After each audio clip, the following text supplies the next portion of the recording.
The story begins with a crashed car and someone asks whether or not they should save their boss. He's performing CPR, but he's unsure if he actually wants her to come back to life. This is because she made him work under the 996 schedule. Basically, you work from 9 a.m. to 9 p.m., 6 days a week. And that's why, watching her die, he wonders if what happened to her is just karma accumulating. He starts to lift her but wonders if at least helping her now might earn him some good virtues. He moves toward her sweet lips when suddenly a golden light descends from the heavens and enters the woman. The protagonist complains that if she dies, he won't know who to demand his labor rights from. At the same time, he says he never imagined her lips would be so soft and sweet. At that moment, she opens her eyes. The protagonist is blushing as she asks if he's looking to die. A system message appears, stating that he successfully startled the Empress and has earned the ability of divine appearance and a golden shield with 31 uses. The protagonist doesn't know where this system voice is coming from as a light approaches him. They look like he was going to get kicked, but instead he's being tortured in a cruel manner. He resolves it with jiu-jitsu and starts running from this dangerous boss. She then says he'll have to face divine punishment, but the protagonist is confused and asks what's going on. He tries to explain to her that she just fainted because she hit her head and asks what she thinks she's doing. Lin finds it strange that she can't use her true energy. Being crushed in a cruel way, our boy says she'd better go to the hospital, especially since the ambulance won't arrive quickly. He still needed to return to work, but it would be nice if she paid extra for everything he'd done. However, Lin is staring at her hand, confused, not knowing where she is or why it seems all her energy has disappeared. Some time passes, and we are at the protagonist's home. He was arriving from a tiring day at work and wanted the rest. As soon as he enters, he finds his chubby friend in his natural habitat and asks if there's any food left. However, the friend only asks if he was drained by the evil boss. But suddenly, his friend seems startled and drops the can he's holding. The protagonist, confused, asks what the problem is. The boss had entered the house and asked if this cage was what he called an apartment. The protagonist wants to know what she's doing there, while the chubby friend says he should give notice before bringing a girl over. However, the boss is confused and says that if he's not careful, he'll suffer divine punishment. The friend is also confused when suddenly she grabs Louis's hand and tells him to come along.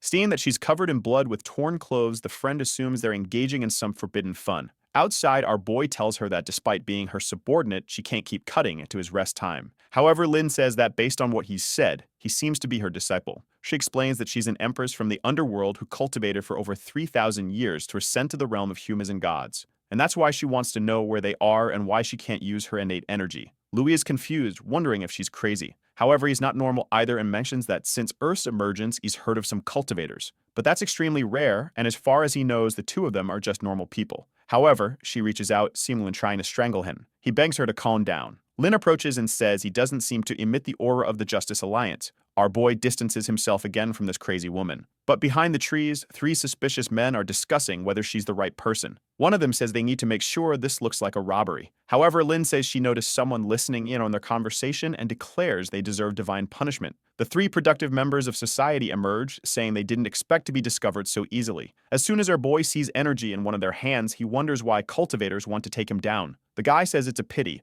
but the young man saw things he shouldn't have and lunges at him, telling him to go to hell. However, that's when the golden shield he had received activates. The men are thrown against the tree and wonder how this is possible. The system appears again, saying that because he caused damage, he will receive some beginner cultivation packs. Yui is confused by these voices, and Lim says she'll have to teach her disciples never to let an enemy escape alive and that she will finish off these insects. She ticks her leg upward, making the man disappear, and says that sometimes physical strength is enough. Meanwhile, Yui realizes he has indeed received the little system. Moreover, it seems connected to this strange woman in front of him, who he's sure is not Miss Lin. Back at home, his friend decides to leave the apartment to him for the night and go sleep at an internet cafe, but he warns Yui keep quiet to avoid getting scolded. The friend says he can't believe Yui brought this woman home, and Yui is thinking the same thing. He then tells her to come in and make herself comfortable and apologizes for the mess. She sits down saying she doesn't care about trivial things even though her disciples tend to be strict. Yumi goes to the fridge and asks her what this business is about being an empress who crossed worlds.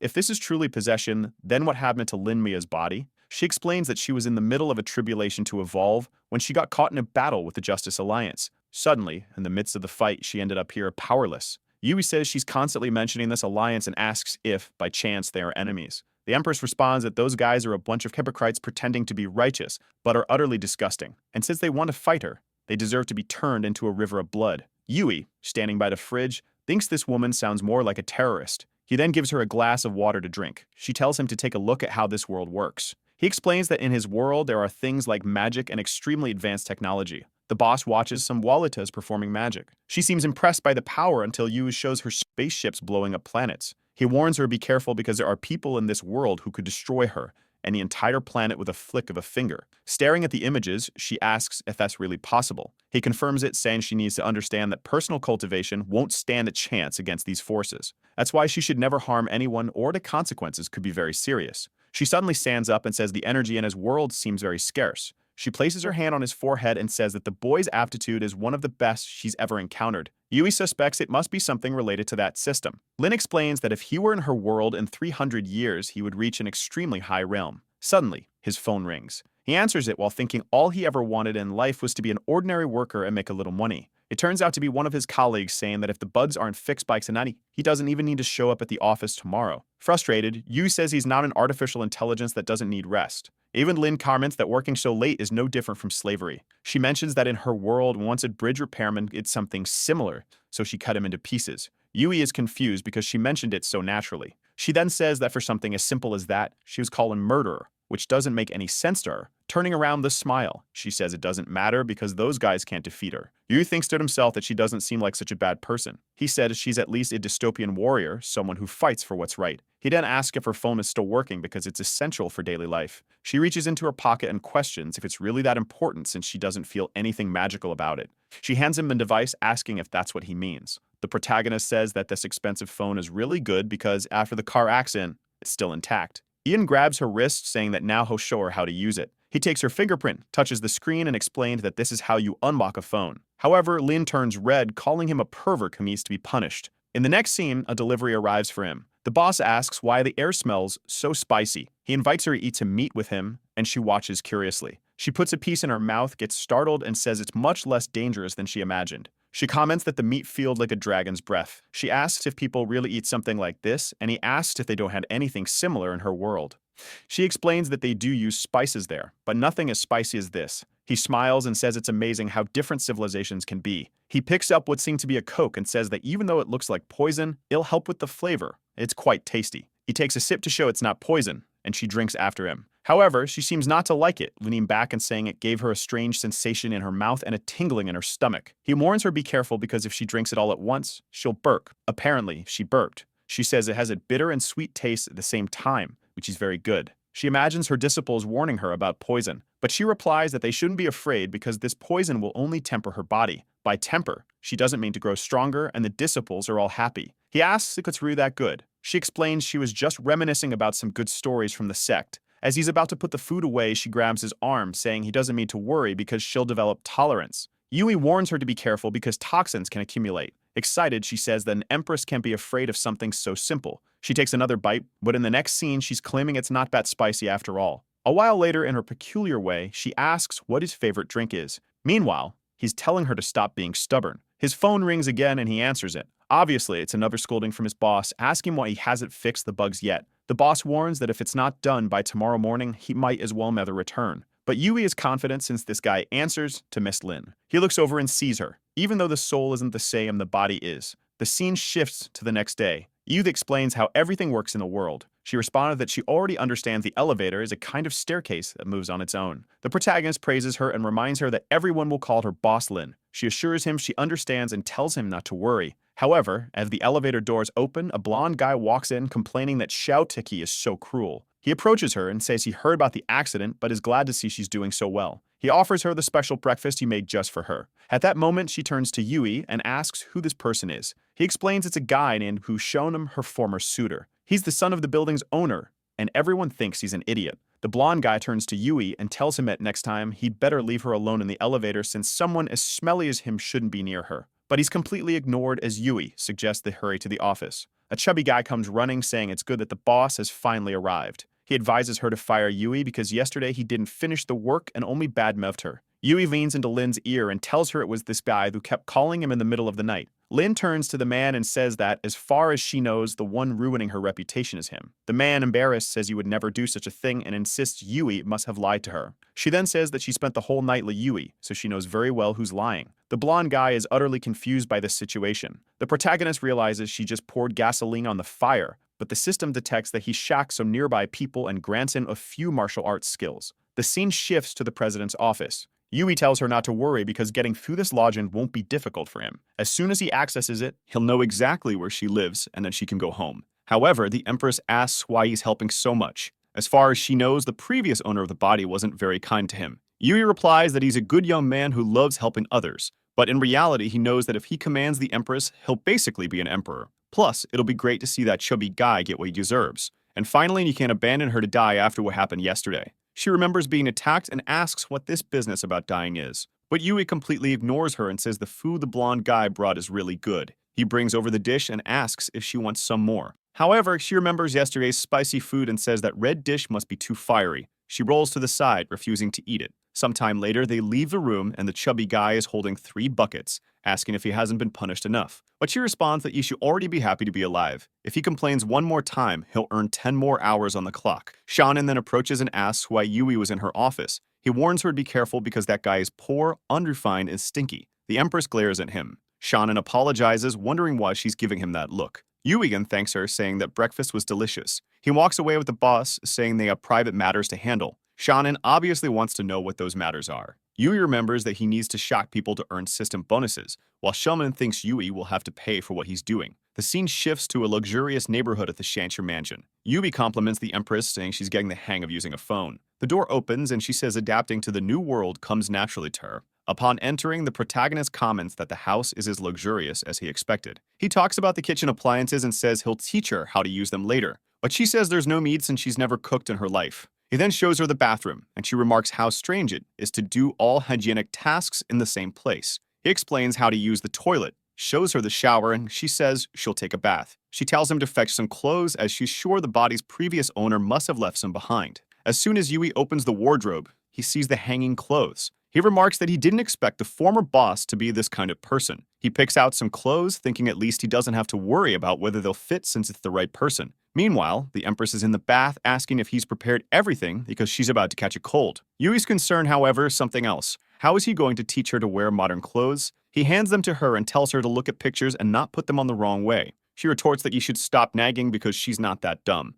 Despite the questionable design, the only thing she finds strange is that this string is considered clothing. Meanwhile, Yui is in the living room watching TV. He calls her to watch a historical documentary. He plans to explain everything about human evolution and the creation of industries. She sits beside him saying she's curious. However, some time passes and she's already asleep. The protagonist gets annoyed that she claimed to be interested but didn't last 10 minutes. He goes to cover her with a blanket, but she seems to sense something slashes at it. Staying the blanket tear is confused, especially since she's still asleep. Slowly, he moves a sheet of paper closer to her, and she slashes at it again. He is shocked that she has such a sharp alert system even while sleeping. He decides to move farther away since it seems a bit dangerous while she's asleep. He sits down and starts checking out the items he received from the system. Then he begins practicing one of the fist techniques he obtained. The name Heavenly Fist of Dal sounded very pretentious. He assumes a few combat stances and feels as though his body is burning. His chest tightens and his heart feels like it's about to explode. She approaches him and says that if he continues at this pace, he'll eventually die. She doesn't know exactly what he's doing, but the better the technique, the riskier it is. Even though he has talent, his foundation is very weak, which just stresses her out. Essentially, he's too weak. The poor guy feels crushed. She says that now that she's had a little nap, she's full of energy. Yui was about to comment on her attacks when his phone rings. It's one of the bosses asking for help with some company files. The protagonist responds that he had taken Miss Lin home and would return to help soon. He tells her he'll try to come back at night, and she asks why he doesn't just stay by her side to help with the tedious tasks. However, he says that with great power comes great responsibility, and he needs to ensure the company doesn't fall into chaos. He then heads to the door, saying there's no reason to make life harder when she's calm, but she tells him to stop and comes closer. He's about to ask why when she steps even closer. Yui asks if this isn't a little inappropriate. She flicks his forehead and tells him to forget it and leave. The poor guy is left confused. Before closing the door, though, he says he'll order some deliveries for her, but asks her not to scare people. She reflects that now, without innate energy, she can't transmit her consciousness anymore. The protagonist has worked all day and it's finally time to go home. The Saitama of the office calls him president and suggests he treat everyone to dinner. The boy asks what this president thing is all about. Saitama jokes that they all know he's close to President Lin. Yui tells them to stop exaggerating. He explains to everyone that she had a car accident and he just happened to be nearby and helped her. If he really had something going on with her, you wouldn't be stuck there doing overtime. Nearby, Shaman overhears everything. He thinks this explains it all. It was just a coincidence. There's no way a loser like him could get close to Miss Lin.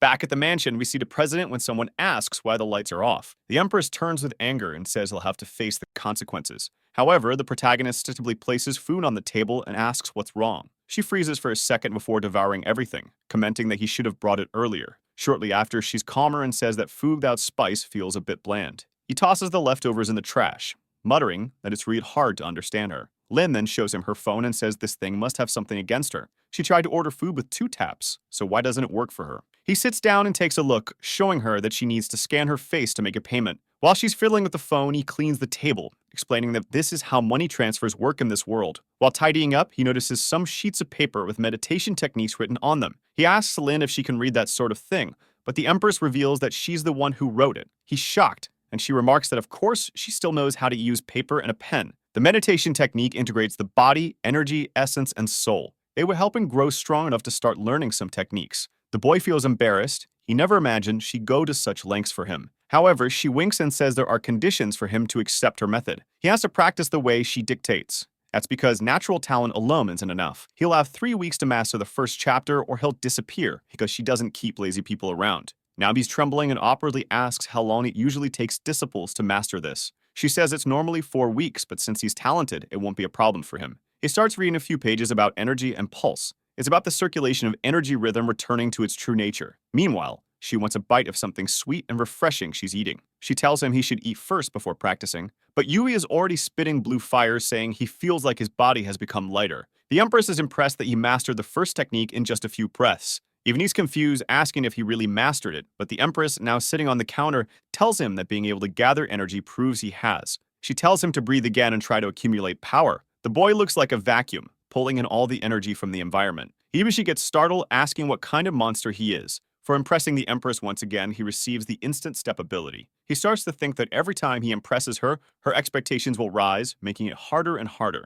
As much as she was a good sheep, there's a limit to how much wool he can shear. She asks why he's laughing, and he replies that it's nothing. Then he asks if she has any other instructions because he wants to get back to practicing. She says yes and mentions they have a very important problem. He asks what it is, and she wants to know why there's no Coke in the house. The poor guy is confused. Later, he says teaching her to use delivery apps at this moment is dangerous, but she's already drinking her Coke, saying she feels amazing. As he's leaving, she says there's something else she needs to remind him of. He should be more cautious because she's seen countless prodigies fall due to arrogance. He must always remember that there are mountains beyond mountains. But in the middle of her lecture, she suddenly starts hiccuping uncontrollably. She covers her mouth and says this body is strangely fragile. He leaves saying he warned her not to drink so quickly. She tells him to disappear or she'll finish him off. He responds that she should know that if she keeps drinking that, she'll get diabetes and cavities. The Empress asks if she shouldn't drink it and he slams the door, saying it's better not to. With that, she relaxes, saying she finally has a little peace. But from outside, he shouts, reminding her not to forget that his number is first on the contact list. The Empress reflects that in her past world, everyone feared her. It's been a long time since she had someone care about her this much. Yui is back home, wondering where his brother has gone. He decides to flop on the couch since the day was exhausting and opens up that little game of his. He checks the group chat with his friends who are talking about getting a good score. Yui asks to play, but suddenly, everyone claims to have stomachaches and wants to leave. Apparently, Yui is one of those players who sinks the team, which is why no one wants to play with him. But someone called Old Maniacs, as he'll be in town soon, and asks if Yui wants to grab a meal tomorrow. Yui accepts and gets all excited. He reflects that he's been playing with Old Maniac for 3 or 4 years, but has never met him in person. Meanwhile, in his surveillance room, someone comments that they disappeared into a strange neighborhood. A bald guy says they went there to investigate, but there were no remains of the bodies. Another person replies not to worry because they already found a way to deal with that child. The next day, Yui is messaging his friend, saying he's waiting for him to arrive, all while thinking about the food he ordered. Then someone approaches. Is it Old Maniac? What's going on? Has the game flipped?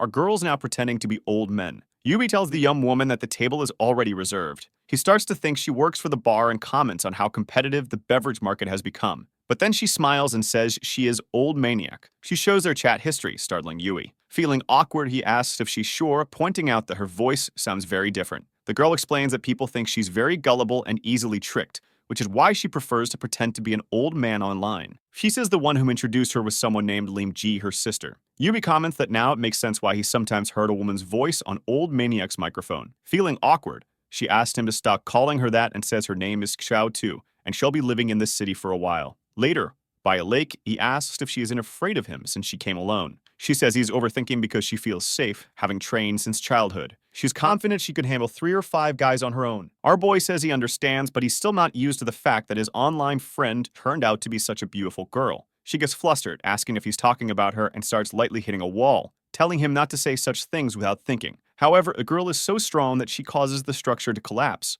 She rushes to save him, and he thinks that dying like this wouldn't be so bad. And with that, she falls right on top of him. How many ribs broke? 1, 2, 3, 4. 5 of his ribs. She apologizes, explaining that she has a special physique with superhuman strength and dense bones. She never imagined that falling on him would cause so much damage. Our boy prepares a technique and tells her to calm down, assuring her he can handle it. He reflects that it's a good thing he practiced those techniques, or he would have definitely died. Then her phone buzzes with a message, and she says her first request has finally arrived. She shows him an app called Xiaxiang and asks if he's familiar with it. He asks if it's the app where you can post missions for cultivators and warriors to duel over. After completing the mission, they earn the offer reward and accumulate hero points. She confirms and says her ultimate dream is to become the greatest heroine of all. She then shows him the mission, which is to take down someone who stole another man's girlfriend. She shows him the phone, and he says a bastard like that deserves to die. But then she asks why the target looks so much like him. Without hesitation, she almost slashes his head off. He dodges and tells her to calm down, insisting he'd never do something like that. But she ignores him and says since it's her first mission, she can't fail. So he better stop dodging. She goes for a kick, but he sidesteps and asks why she's trying to kill her friend like this. Motivated, she just tells him to stop dodging and turn into the hero points she needs. He dodges again, and she seems puzzled by how he's always avoiding her attacks. The protagonist thinks that in his life, no woman ever comes easy, but since she wants to do things this way, he won't hold back. He uses instant step to appear behind her and prepares to use the Dao fist, almost blowing her away. She realizes she made a mistake trying to kill this guy. With that, she gets scared, and he earns the soul shock technique. This ability stuns the opponent, making him obey him for a while. Xiaotu says her grandfather always told her that China has many hidden dragons, and now she sees there's no way she can defeat him. Yui tries to comfort her, saying not to worry because he's also been training since childhood. He says he only won because he caught her off guard, but she says she doesn't believe that, pointing out that the way he dodged her attacks was strange. She says she'll need to check him out, and he asks what she means by that. She starts poking his body, saying that if he's been training since childhood, there should be some marks. She lifts his shirt, telling him not to resist because he doesn't have a choice. Later, she asks what's going on because he's only been practicing for 3 months. He admits he thought the abilities he learned were special but never imagined they'd be this powerful. Of course, we know he's only been practicing for 3 days, but he decides not to tell her that. Xiaotu says with such talent, she can't wait to see what her grandfather thinks of him. Yui asks if she can figure out who was trying to kill him and assures her that she can trust he believes in true love and would never be disloyal. She says it's not possible to directly see who sent it, but she can try to set up a meeting. The scene shifts to a van parked on the street with some men stepping out. A guy with gold earrings asks if the girl managed to complete her mission. Xiaotu says yes, and he can do whatever he wants with the boy. Meanwhile, our protagonist finds it odd since he's never seen these people before. The man congratulates Xiaotu, saying she'll give 5-star review. At that moment, Yui asks the man if he's made a mistake since they've never met. But the man asks if Yui has already forgotten him after using him. Then he orders his men to take Yui down. 2 more guys show up carrying something suspicious. The man with the earrings says that today they'll take everything from the boy. One of them says he's handsome, so they'll enjoy doing whatever they want with him. Yui quickly realizes that either these people are acting in bad faith or they're being manipulated. He decides this is the perfect moment to use the technique he just acquired. He activates the soul shock technique and orders them to find out who sent the mission and deal with them instead. Xiaotu asks if he's just going to let those people go. He replies that for now, it's the best solution. On the way home, she says she wanted to spend more time with him today, but unfortunately, she's getting calls and means to leave. The protagonist says since she'll be staying in the city for a while, they could meet again later. She waves goodbye, saying they'll see each other soon. He watches as she gets scolded by her sister, wondering what his other friends will think when they find out the old maniac is a girl. Just then, he gets a call on his phone and remarks that she's finally learned to use the device. He answers in jokes that if she's been kidnapped, she should cuff twice. But the Empress responds that using a communication artifact is easy for her. She boldly states that she wants him to accompany her to buy some clothes. In the next frame, they've already arrived at the store and Yui is handing money to the taxi driver for the trouble Lin caused. When he suggested they stop a taxi, she kicked one of them, saying she was just following his instructions. He sighs and says whatever, then asks why she suddenly wants to buy so many clothes. She replies that she doesn't feel like wearing someone else's clothes forever. The store clerk asks if he's there to buy clothes for his girlfriend. Yuri knows this is a sales tactic to charge more later and clarifies that he's just there to carry her bags. Some guys nearby comment that it's impossible for someone like him to be dating a beauty like her. The clerk brings out a light dress, saying she'll love it, and then shows a Gucci jacket, claiming it never goes out of style. She asks Yui what the clerk is talking about. He explains that each outfit in his world is suited for different situations. She nods, saying she understands, and then asks if they have any tight latex outfits. The clerk looks awkward and asks what she's talking about. Confused, she looks at Yui and says she saw on his computer that he always searches for that kind of thing. Embarrassed, Yui tries to explain to the clerk that she means a superhero style, something strong-looking. That's why she mentioned latex. But the Empress says she only thought of wearing it because she assumed it was trendy since he always looked at it. But apparently, he doesn't want her to try it on. The nosy guys nearby are trying to figure out the relationship between the bag carrier and her. Meanwhile, Yui asks the clerk to bring something more appropriate. She agrees and the Empress goes to change. She comes back wearing the outfit. The clerk immediately compliments her, saying she looks stunning. The Empress says it's similar to what she used to wear in her world and asks Yui what he thinks. The clerk explains it's from their vintage collection. She comments that she wanted something more classic and thinks it looks perfect. The Empress stands in front of the mirror and decides to buy it. Then she points to Yui, saying she'll pick something for him too. He's confused about why, but in the next scene, we see the protagonist looking almost exactly the same. No major changes. However, the Empress, who seems to grow more confident by the minute, tells Yui that he looks quite stylish. He asks why she insisted on buying something for him too. She explains that the Lin family sent a message about a banquet in a few days. She makes the payment and says she thought it would be a good opportunity to learn more about this world. That's why she invited him to accompany her here. But then the cashier says her account doesn't have enough balance. Yui finds this odd considering the Lin family account should have unlimited funds. He then offers to pay for it himself. He knows he'll need to live frugally for 2 months, but he feels it's worth it. Except the total came to 38,000 and the boy is devastated. Later, she's trying another drink and comments that it's bland compared to Coke. Yui tells her he checked her account and noticed a large transfer to a public account. To resolve it, they could contact manager Zheng, but she says she's not particularly worried about money. He explains that money is quite valuable and questions if she truly doesn't care. She replies that if he's so concerned from now on, he'll manage her money. He's confused and asks how he's supposed to make his own money. That's when she says that all the money she has will also be his. He's immediately overjoyed considering her wealth, but realizes this means it'll belong to her from this moment on and can never escape. Blushing, he says he understands but adds that there are still a few things to clarify. Suddenly, she looks to the side and remarks that those people had disappeared. Apparently, they were sharper than she expected. He mentions that he also felt like someone was watching him earlier but thought it was just his imagination. She acknowledges his sharp instincts and tells him he can handle it if he wants. Meanwhile, in an alley, a bald man angrily asks why their plan is being cancelled when it was almost complete. A man with brown hair says the boy was supposed to be eliminated because he witnessed Lin's car accident. But since she's alive, there's no reason to kill him anymore. The bald man, furious, asks if they want to avenge the 3 brothers they lost. The bespectacled man beside him says that issue will be dealt with sooner or later. Later, at the company, a man hands over some papers, saying Miss Lin made some payments. Once those payments are reimbursed, they'll have the money. It only catches that the new contract requires a fresh signature, and he asks if Yui can handle it. The problem is that Yui isn't great with numbers. He remembers that the Empress said her money belongs to him now. He wishes that were true since it would make his life easier for the next 10 years. He tells the man to hand over the papers, and the man agrees, but that he piles on another stack and then another, explaining that these are for upcoming contracts. The chubby man offers to help, commenting that there are indeed a lot of them. But Yui doesn't want to be tricked and decides it's better to handle it himself. He asks if he just needs to compare the orders in the system. The man confirms and leaves, saying to call if he needs help. Outside, Shonen asks how it went. The man responds that Yui doesn't trust him. The two laugh oddly, saying that's perfect. If the chubby guy had handled the files, he could have been blamed for any errors. But now that Yui is doing everything alone, he'll be the only one held accountable,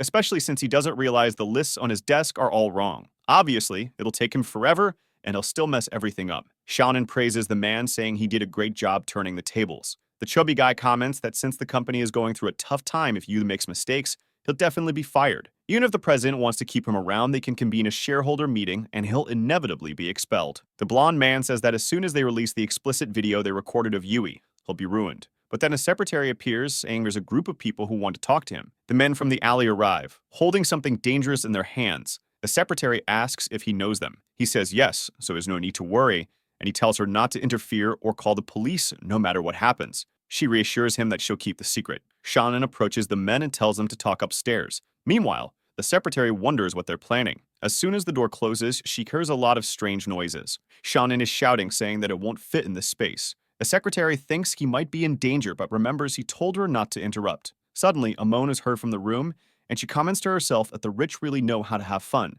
Back to Yui, the poor guy is exhausted. Nothing is adding up, and the system's data seems wrong. He decides to recalculate, convinced this time it'll work. Just then, his phone rings. It's the Empress, scolding him and demanding to know why he hasn't come home yet with food. Feeling awkward, he asks why she didn't just order delivery since it'll take him a while. But she warns him he has 1 minute to be at the door or he'll get a beating. The scene shifts to a restaurant. The Empress comments that the food in this world isn't bad at all. Yui asks if she wants to try some pork intestine noodles. She immediately refuses, so he questions why she hasn't mastered the delivery app yet, or maybe she has and just wanted to eat with him. Out of nowhere, she chokes but quickly changes her expression, claiming there were too many options on the app so she couldn't decide. He says he understands, and she sits down asking how work was today. He explains that he was reviewing some financial papers, but nothing was working out. She suggests it might have been a lack of focus, but he insists manager Zhang must have messed something up. He smiles and says they should eat first since the food is delicious. Suddenly, a bald man at a nearby table shouts that he's sure this isn't pork intestine.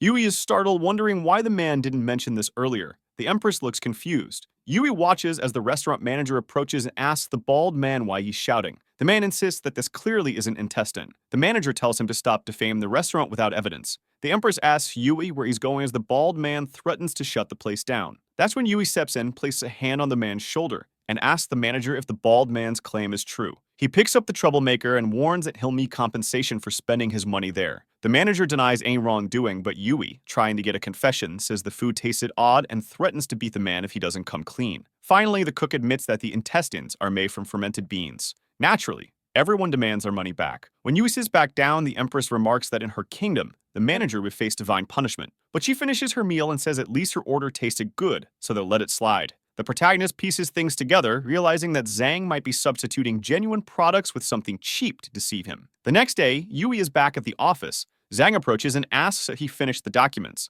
Yui replies that he has and already sent them to the investors. Suddenly, Zhang exclaims that this is terrible news. He apologizes, claiming he made a mistake. He forgot to update the supplier list and used old pricing. He shouts for everyone to hear that if Yui signed and sent those documents, the company will lose millions. Some other employees join in, saying this will impact the entire company. Shaman shows up, asking what mistake Yui made this time. However, it seems Shaman had a rough night. He's visibly in pain, clutching his lower back. Zhang asks if he's okay. Our boy just smiles, saying he's curious about all this commotion. Shannon then says that because of Yui's mistake, no one in the company will get their bonus this month. The rest of the employees get angry, saying they were counting on that bonus. The blonde man says that since Yui is now the president's representative, he'll have to explain this to everyone. Yui then reveals that all the contracts had been sent with the correct prices, so there's nothing to worry about. Shannon looks confused by this no-problem claim. Yui shares the numbers, telling them to take a look. When Zhang checks, he confirms that the numbers are indeed correct. Yui even points out that Zhang's mistake almost cost everyone their bonus, so it's only fair that he provides an explanation. Embarrassed, Zhang admits he made a big mistake,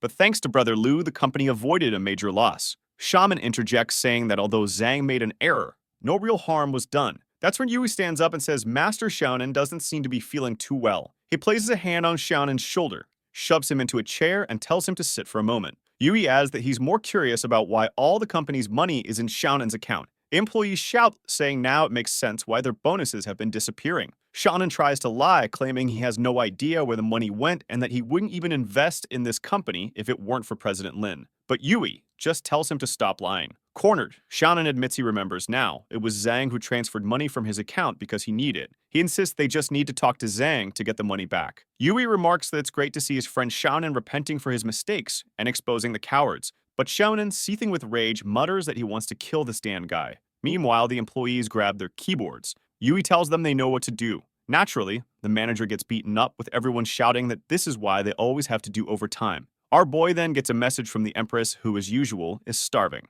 That's when he remembers that today is the Lin family banquet. The scene shifts to the Lin family mansion, where a man named Lin Li is getting ready. He's the brother who previously tried to kill the Empress. A maid approaches him, informing him that the guests have arrived. Then the protagonist and the Empress appear. Yui comments that the place is truly a spectacle. However, she doesn't seem impressed and asks if the Lin family isn't supposed to be more prominent. Yui says that to him. The party seems very luxurious. But she retorts that she doesn't see a single can of Coke around. At that moment, Wei approaches the Empress and says their grandmother was worried she wouldn't attend. She completely ignores him. Confused, Wei asks why she's not speaking and why she's acting so distant toward her brother. Yui steps forward and explains that she hasn't been feeling well since the car accident. Wei asks who he is. The protagonist introduces himself as the president's assistant. Suddenly, Wei offers her a glass of wine and points out that the heads of Pan Industries and Fichu Industries are nearby. He suggests she go entertain them. With that, he leaves. The Empress asks Yui who that man is. He explains that, in theory, he's supposed to be her brother, but he's not entirely sure. What he does know is that this guy is under 30 and already the head of the Lin family. The company she owns is just one branch of the family's holdings. The Empress says the place is boring and has an atmosphere she doesn't like. She then looks at the glass of wine and comments that at least it looks good. Before Yui can stop her, she drinks it all. Immediately, she asks if that was alcohol and why it's so strong. Yui explains that modern distillation techniques have improved a lot, so the alcohol is much stronger. She looks a bit disheartened, wishing for a Coke. Yui notices a blonde passing by with a tray and asks if there's any Coke around.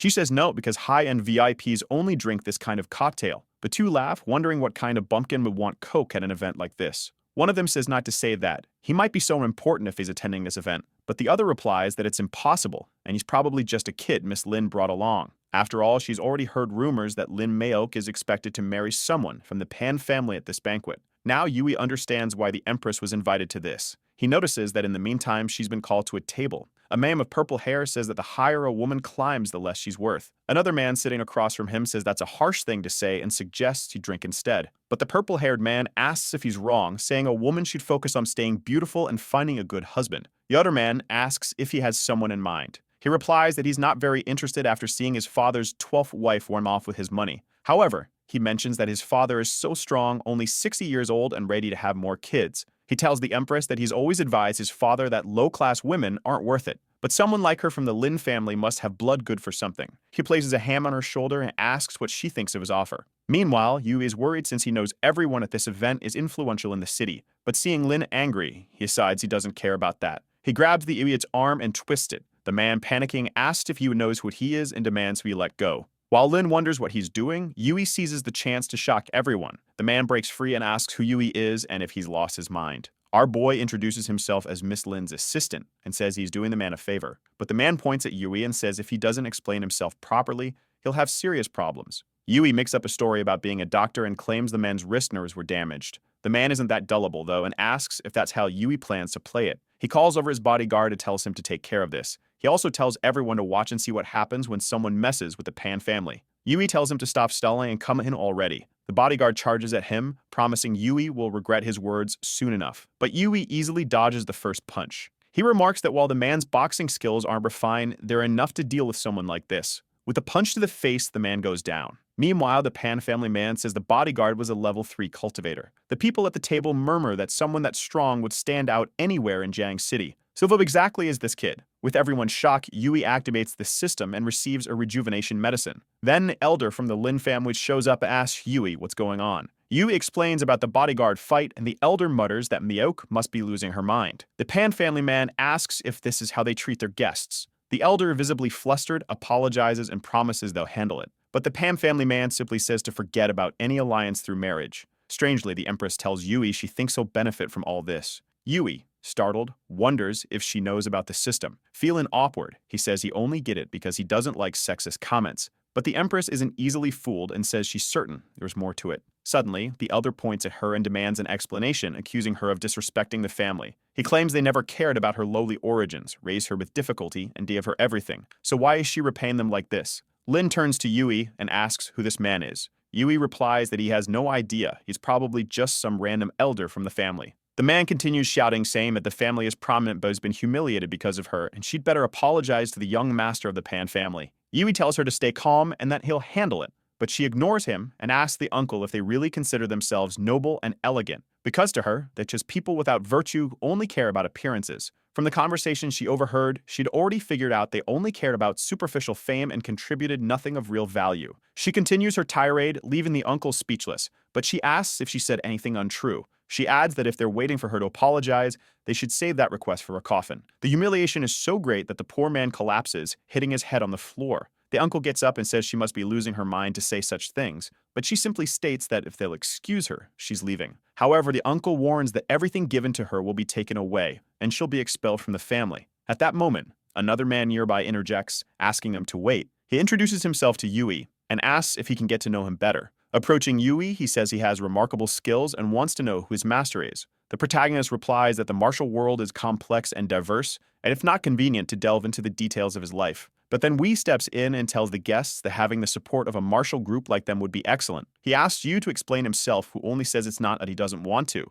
It's just that technically he's never had a formal master. The best he can say is that he received some guidance from a few notable figures. Lin Wei calms everyone down, saying today isn't the time to discuss business. He just wants to know about Yui's relationship with Lin Mayok. He explains that until now he's only ever seen her with one other person, but seeing her accompanied by such a talented young man reassures him as her brother. The man nearby mock Lin Wei, saying earlier he was ready to marry her off to anyone just to form alliances. The Empress says she's tired of all this chatter and that it's time to leave. They head out while Wei waves them off, saying he won't interfere any further. Suddenly, a waitress approaches, saying someone's phone is ringing. But Miyoko notices something, points to the waitress, and tells her to come closer. She orders her to buy 5 cases of Coke, not just for her home, but for all the Lin family residences. Her brother looks confused, trying to figure out what she's doing. Miyoko tells him to ask the waitress why she was whispering about the guests. Yuri remembers it was the same waitress who called him poor earlier. To avoid losing his sister's favor, Wai immediately orders the waitress to fetch all the Coke, even if she has to go on foot. Later, they're at a street food stall and Yui comments that there's nothing like a late-night snack. Holding her Coke, Mei-aok says it would be even better if it were cold. Yui offers her a beer, saying it pairs perfectly with the food here. She asks what it is, and he explains that it's an alcoholic beverage with different flavors. She tries it and says it's quite different from the drinks of her time, yet somehow similar to Coke. However, she makes it clear that she'd never trade Coke for this. The protagonist starts thinking that drinking from the same can would be an indirect kiss and rushes off, saying he'll grab a new straw. Meanwhile, she notices 2 men nearby threatening a young woman. They tell her she probably doesn't want her boyfriend to find out about this. Her family owes a lot of money, but if she comes with them, the debts can be cleared quickly. The Empress quietly observes. The woman protests, saying she doesn't want to, but one man warns her she has no choice now. Another man begins pushing her, saying he'll be quick, until he gets a bottle smashed in his mouth. He falls to the ground and asks who it was. It was the Empress, who asks if he wasn't in the mood for a drink. The men approached, saying that the wretch is pretty bold, but watching her eat, one of them comments that drinking with her would actually be a good time. 10 seconds later, he's fleeing in desperation, calling for help. Everyone is beaten up, and the poor guy is crying that the woman is a monster. But she steps on him and asks why he's leaving so soon. She says she was only going to press all his meridians and drain his energy, or maybe force his body to accumulate internal energy until it exploded. The poor man is sobbing, saying he just wants to escape from her. Yui approaches and asks what they did to provoke her. She replies that it was nothing serious. She just wanted to teach him a lesson. Meanwhile, the schoolgirl thanks them for saving her from the lung sharks. She explains to Yui that she was being threatened when his friend stepped in. The shop owner interrupts, wanting to know who will pay for the damage. Suddenly, the police arrive. As they start arresting the men, they accuse the woman of breaking everyone's bones. Yui knows this could cause problems and asks the girl if she can testify to what she just told him. But she runs off, saying that if she does, her family will get into trouble. The Empress says it's no problem. Yui retorts that it's easy for her to say, but everyone else here will claim she's guilty. As the police approach, she explains that in situations like this, all they need to do is tell the truth. But Yui grabs her arm, saying that won't work this time, and bolts, yelling that if they stay, they'll be in big trouble. Meanwhile, the poor shopkeeper is left waiting for someone to pay him. Later, while resting on a bridge, Yui remarks that it's a good thing he practiced those techniques, otherwise, he wouldn't have been able to run all that distance. He's convinced she wasn't a villain in this story, but thinks she needs to be more cautious. We then see a glimpse of the Empress's past. Yui explains that in his world, false accusations are commonly used to ruin people. Rumors are always a mix of truth and lies. Since she doesn't like explaining herself and has some ignorance about the world, she'll always end up in trouble. At the rate things are going and with the problems she's causing, she'll become the villain of this world. She simply responds that she doesn't care, isn't very interested. Yui declares that from now on, he'll keep an eye on every word and action she takes. If necessary, he'll ensure she doesn't encounter any problems. Suddenly, the Empress throws herself onto Yui and asks if he wants to go with her to the world she came from. Blushing, Yui asks what she's talking about. She moves closer, grabs his face, and reveals that the true Empress's name is Kamian. In the next scene, they're entering Yui's house. He notices something blonde on the couch and wonders who it is. But as he gets closer, he's startled to find his friend left an inflatable doll on the sofa. He tells her to wait a moment while he cleans up the space. Later, she sits down and he asks about calling her Kingin. The Empress explains that within her body is another soul connected to hers. So the body of Lin Meo contained the Empress's soul, but the Empress's soul is also linked to another one. Apparently, at this moment, that connected soul has taken over Kinnian's place. She explains that because Lin drank alcohol, the connected soul was able to assume control. She grabs his face and says that if he can help Kinnian, she'll owe him forever. She offers to pass all the knowledge she has on to him. Unlike the knave witch that is the Empress, she claims to possess immense knowledge. Yui is still confused, trying to figure out where this lunatic is heading with this. He asks how he could help her. She says she needs help removing the seal on her shoulder. Grabbing his arm, she tells him she'll teach him the technique to remove it, or at least lessen its effects. Our boy says it's fine. He'll try to help, but she doesn't need to worry about paying him back in any way. He asks if all he needs to do is strike the seal of energy, and she says yes.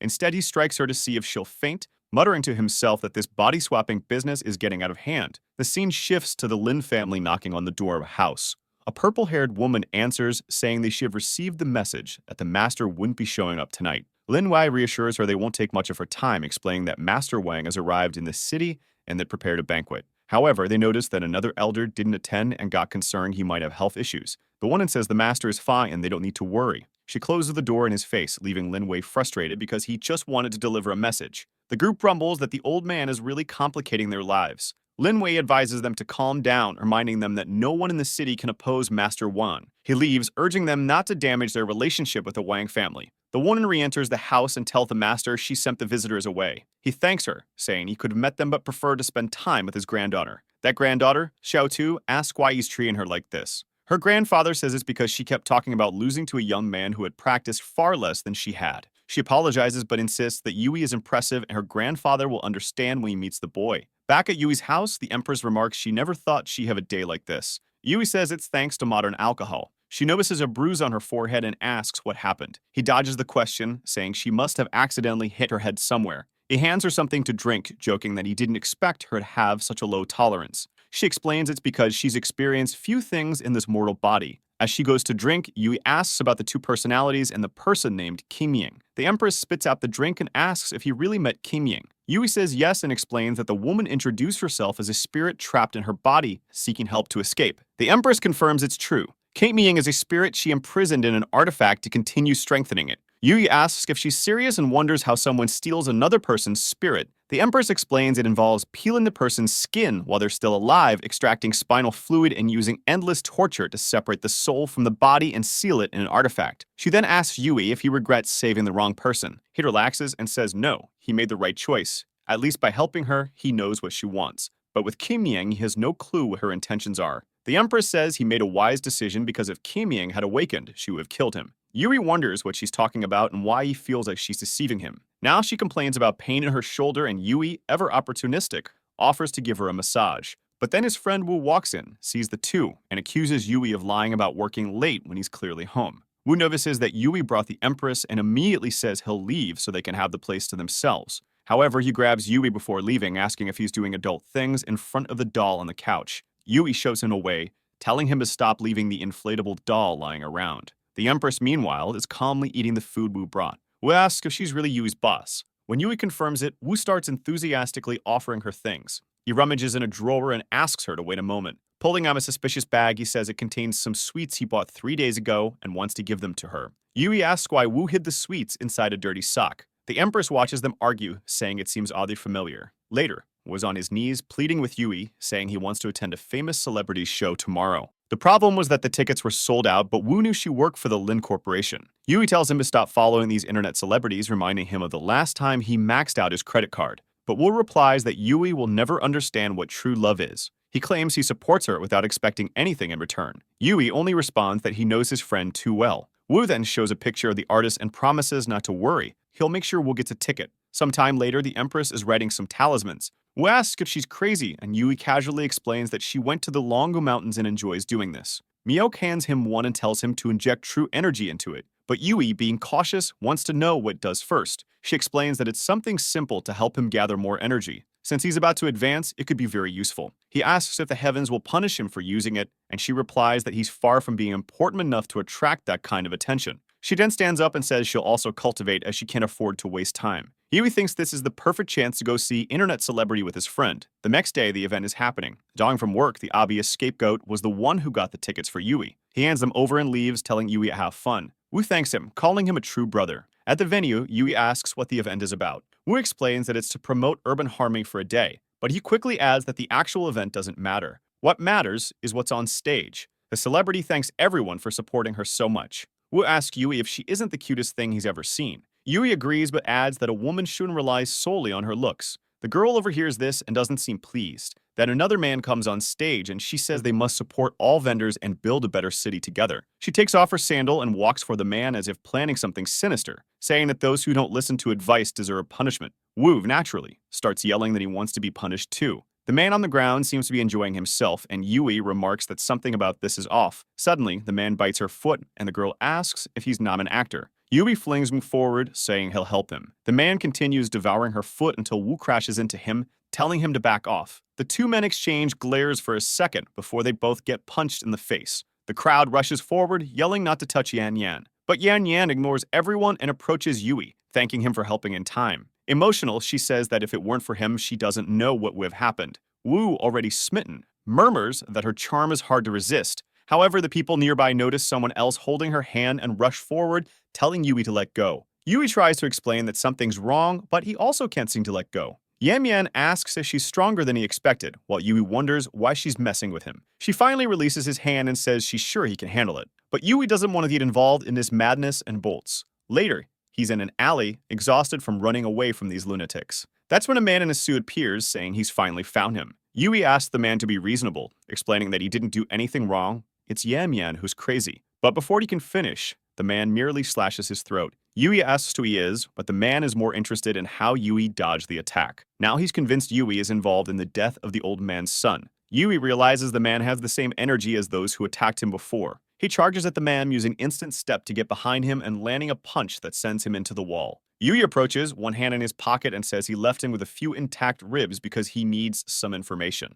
Suddenly, Yui is nearly hit by a black orb and thrown back. A bald man appears and asks why Yui is so fast. Two others show up behind him, saying it's better to eliminate them together and split the reward later. Yui isn't sure he can handle 3 opponents at once. Just then, Wu shows up, saying he's finally found him and thanks him for throwing him onto Yan Yan. But then, Wu notices all the men surrounding them and asks if he arrived at the wrong time. The bald man replies, "No, you came at the perfect time." Wu is almost crushed, screaming for help and asking what's going on. Yui lands a hit on the bald man, but knows things just got harder since he now has to protect someone else. He tells Wu to run toward him, but 2 more men appear, declaring no one will leave alive. Suddenly, a cloud of smoke fills the air. In the confusion, one of the men accidentally meets his ally. He apologizes and the other tells him to be careful. Looking around, they can't find where Yui and Wu went. Yan Yan suddenly appears and rescues Yui. A while later, they're all exhausted and Yan Yan says this spot is safe enough. She explains that those men are from the Martial Legion but wouldn't dare to pursue them here. Wu is sprawled on the ground, muttering that he can't believe he was saved by his goddess. Yui introduces himself to Yan Yan and says he owes her a favor, but she simply asks him not to tell anyone about this because she doesn't want to gain a reputation. Wu, now smitten, wonders how he ever thought for a moment she might be a demon. Suddenly, Yan Yan changes her expression and asks if he can hear it. Yui asks, "Hear what?" She says, "Obviously, it's the sound of your heartbeat." She explains that Yu was just saved by an adorable, modest girl with a good heart who asks for nothing in return. Surely, you must be thinking she's perfect as a future wife. That's why his heart is racing. At that moment, Yui realizes this girl is insane. Later, at the park, Yui asks why, if she's so skilled, she didn't fight back against the guy on stage. She explains that it's company policy. She has to appear vulnerable and weak. That's the only way to be someone everyone wants to protect. Yu thinks to himself that his poor friend is always being deceived. He brushes it off and asks about the martial artists' legion. Yan Yan is surprised he doesn't know and explains it's a group of assassins who, of course, use martial arts. They're a well-known underground organization, but if he wants to know more, he'll have to attend more of her events. She offers him a discount if he does. Shigen says she'll give him 20% off if he decides quickly. Too late, Yui is already back in the city, realizing he needs to grow stronger because of this strange legion. He remembers Miyok mentioning he'll need a spiritual jade and decides to call her. She tells him to go to a jade shop, inject energy into the stones, and he'll know which one is spiritual. Before he can say more, she says she has to get back to her practice and hangs up. Yumi remembers he earned a reward for shocking those guys in the alley. It seems to be a penetration technique, though he has no idea what that means. To test it, he uses it and looks at a woman, realizing it's a visual penetration technique that lets him see her skeleton. Unimpressed, he complains that the system seems to want to turn him into an orthopedic doctor. Later, the scene shifts to an antique market. Some men watch as Yui injects energy into jade pieces, purifying them in the process. The shopkeeper asks if he has some kind of jade fetish, since he's drooling over them. Yui asks about the price. The shopkeeper praises his eye for quality and says that piece of jade is worth 2 million. Awkwardly, Yui responds that the jade is still full of impurities, so he'll check out other places. As he leaves, he mutters that the guy robs customers more than a bank does. Suddenly, Xiao sees Yui and asks what he's doing there. He explains that he's searching for a jade amulet, and she says it's a coincidence, as they are too. She introduces him to her grandfather, saying this is the guy she talked about the other day. Yui greets the old man, who introduces himself as Wang. Wang mentions he heard from Xiao Tu about how strong Yui is and how he defeated her in a fight. For that reason, he'd like to invite Yui to a duel. However, Yui immediately wants to decline, saying the old man is exaggerating. Wang apologizes, saying he got curious and acted unpredictably. Xiao Tu tells them they're leaving and says they can play when they get the chance. As Yui watches the old man walk away, Wang suddenly tries to punch him, but Yui is ready. Yui asks if Wang isn't too old to be using dirty tricks like this. While Xiao Tu looks alarmed, asking what her grandfather is doing. Wang tears his shirt as his muscles swell, saying he won't let anyone steal his granddaughter's admiration. He tells Yui to prepare as today he'll experience the strength of wisdom. They prepare briefly before Wang launches a flurry of punches at Yui. Xiao Tu pleads with her grandfather to calm down, saying it's not that serious. But Yui replies that now he has to fight for his dignity. Wang compliments Yui's skills but says he's still far from deserving Xiao Tu's admiration. Xiao Tu runs off, saying she'll have to find Sisterling to stop this. Wang leaps at Yui, activating a flaming punch. Yui manages to block it but struggles to find an opening for a counterattack. Then he remembers the penetration technique. As Wang closes in, asking if Yui can't keep up, Yui combines the penetration technique with the celestial fist and lands a punch squarely on Wang's weak spot. The combination of techniques works better than Yui expected, and the system congratulates him, unlocking the penetration fist. Yui charges at Wang, saying it's time for a counterattack. Wang grins, saying they'll settle this with a punch. Yui notices that Wang's weak spot is on his shoulder, but unfortunately, Wang dodges. Wang mocks him, asking if he's running out of energy. Wang lands a solid hit on Yui's stomach, making him cough up blood and collapse. Wang dusts off his hands, saying Yui needs more practice. Time passes and Yui wakes up wondering what happened. Suddenly, a figure in peculiar clothing approaches.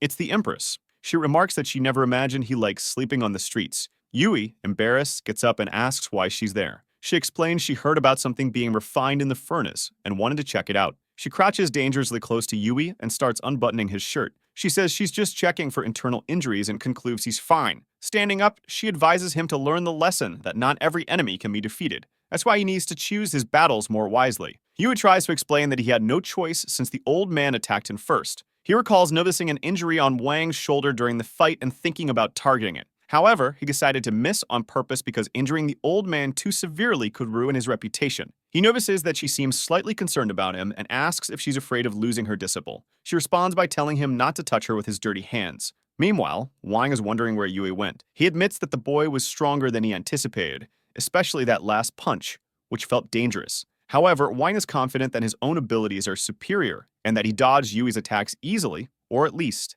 that's what he thought. His shoulder is completely wrecked regardless. Suddenly, Xiao Tu appears with Sisterling. Wang looks startled and Ling asks, where is the like on this video that helps Mamoru make more juicy content for his viewers? Activate the cheeky little bell, and I'm out.